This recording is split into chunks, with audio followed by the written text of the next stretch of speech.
Hi, family.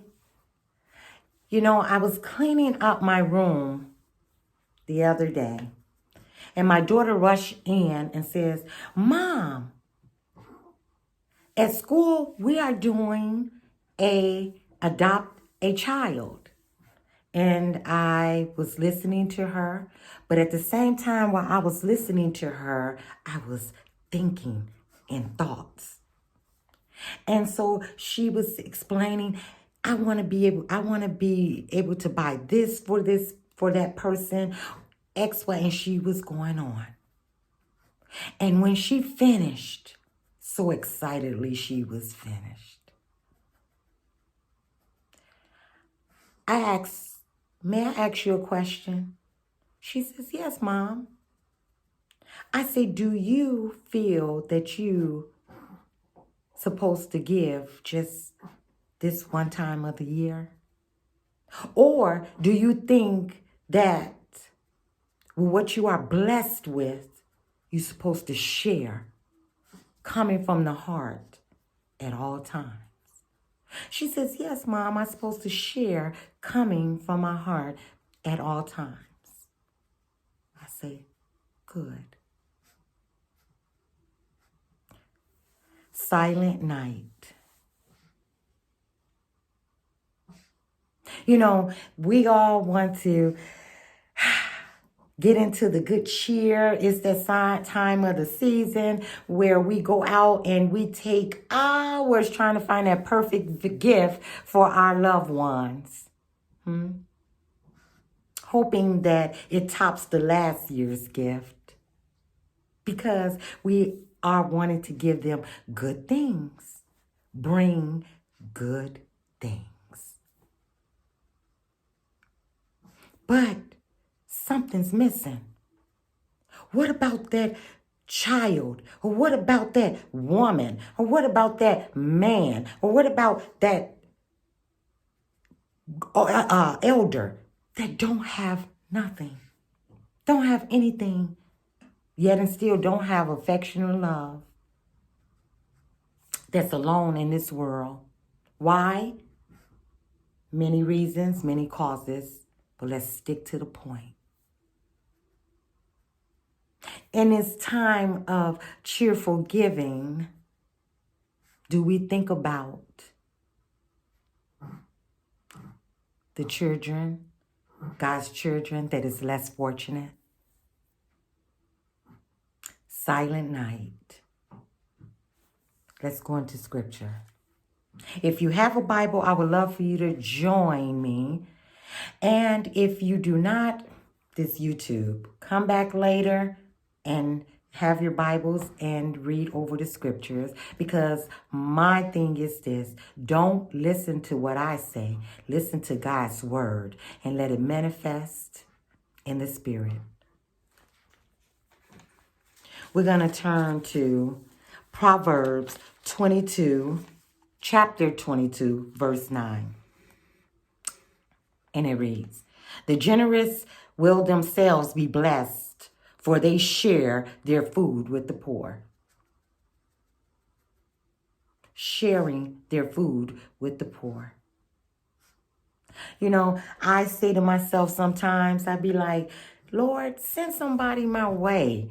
Not to say that I want them to come to me, but while I am blessed with a dwelling and a roof over my head, I be saying to myself, Lord, if it's your will, someone knock on my door and they are welcome, because look, I love my brothers and sisters. I would treat them, God knows in my heart, as if they were myself or one of my children or my husband. Go in the refrigerator and help yourself. Do you feel the same?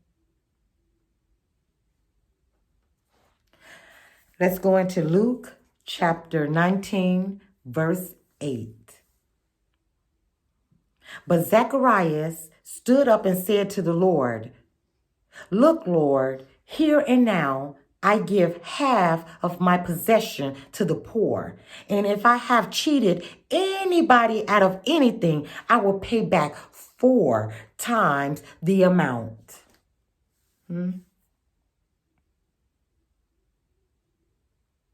Silent night.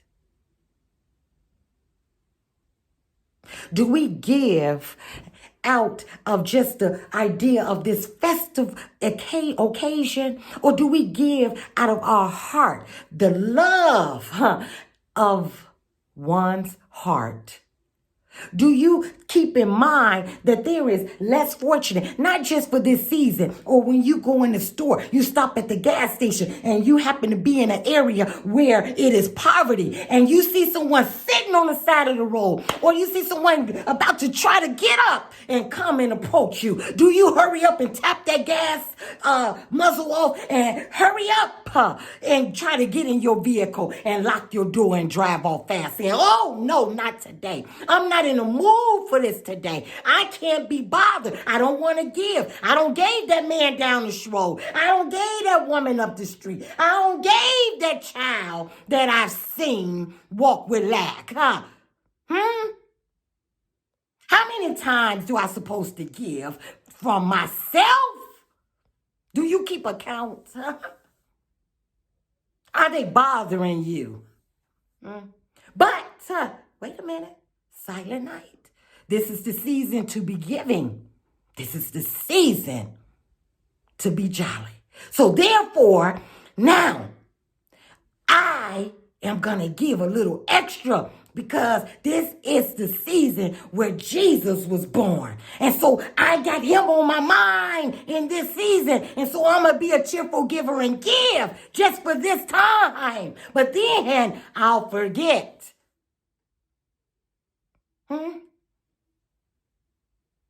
Or are you a vessel for God that's 365 days out of a year, 7 days a year, eagerly looking and watching and waiting to give out of your heart?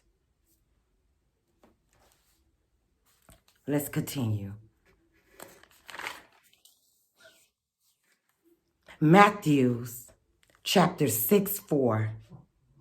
So that your giving may be in secret, then your Father who sees what is done in secret will reward you. Do you sit up there? I know, let's get clear. Let's get clear. I've seen, I've watched, I've listened to YouTube. I've seen on many commercials. I've seen on many social media platforms where you find someone that is saying, oh, I'm not showing this just because I'm showing what I am doing. I'm showing this because I need some help and I want others to come and join this cause so it could be bigger and become greater. No, do what you're supposed to do. Do what you are assigned from your heart to do. Be a willing vessel. Do not be like the Saginaws standing on a corner saying what you have done. God says go in secret. I don't need your help to help me help someone else. No, God searches my heart. He knows my heart. So when I give, I don't need your whatever you're going to give to add on to what I am giving to make it seem like it's bigger. Because to God, it is big enough. It's big enough.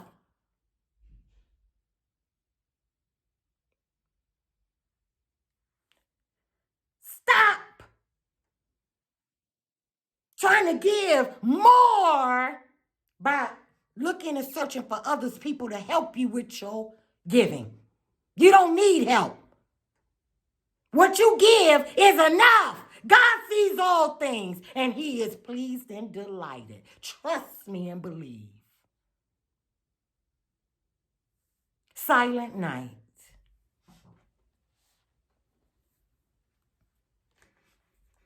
Deuteronomy chapter 15, verse 4.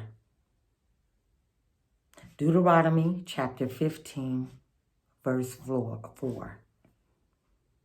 However, There need be no poor people among you.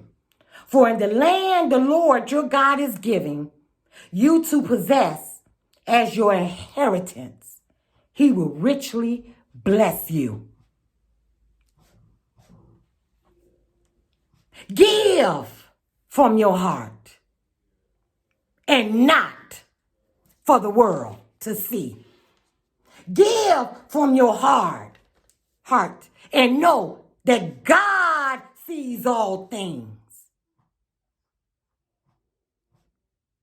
Be the one that raise your right hand and come for the cause for the saints of heaven. You saints for the heaven. Come. Because guess what?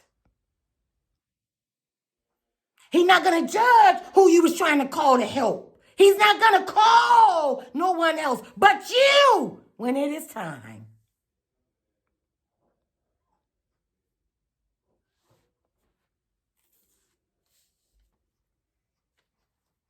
In our sorrows,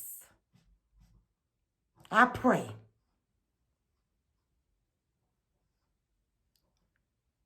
to have deep and lasting joy.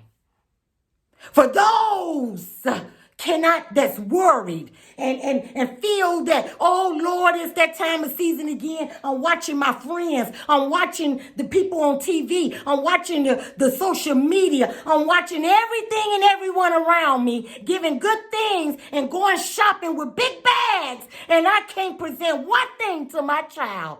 Huh? In sorrow. Let there be everlasting joy in God.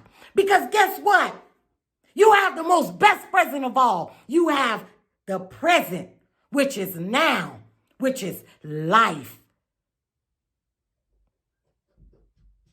You have the love to be able to give to your child that God wants you to pour into him or her or them all.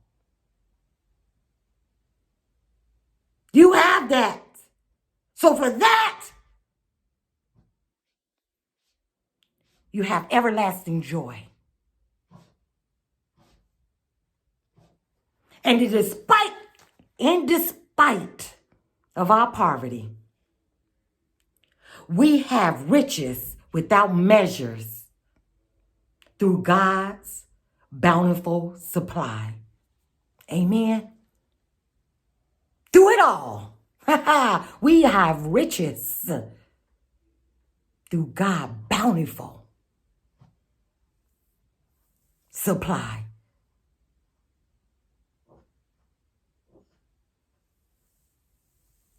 Let us wake up, because we are all pressed for time here on earth.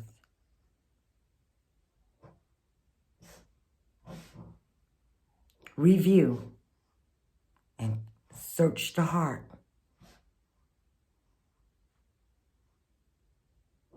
Silent night. Stay well. Stay prayerful. And until we meet again,